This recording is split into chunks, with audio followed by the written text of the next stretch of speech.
আমার এক বড় ভাই এসে বলল, তোরা কে কে সেনাবাহিনীর হাতে মার খাইলি। ভাই, আপনার উদ্দেশ্যে একটা কথা বলি, আপনার নামটা আমি এখানে ফ্ল্যাশ করতেছি না।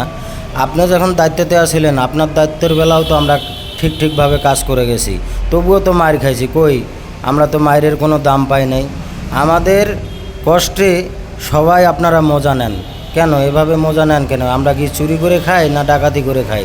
আপনারা যে যখন আসেন তার দায়িত্ব নিয়ে আমরা কাজ করি, তবুও আবার আপনারাই, আমরা যখন বিপদে পড়ি তখন আপনারাই এসে আবার টিটকারি মারেন। কেন টিটকারিটা মারেন?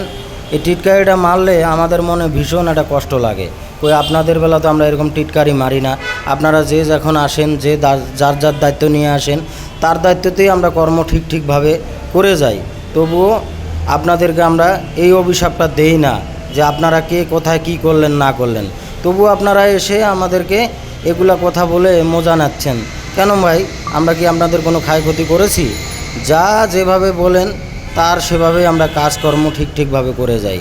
তো আপনাদের কাছে একটাই রিকোয়েস্ট, আপনারা কোনোভাবে এভাবে এসে গালাগালি করবেন না।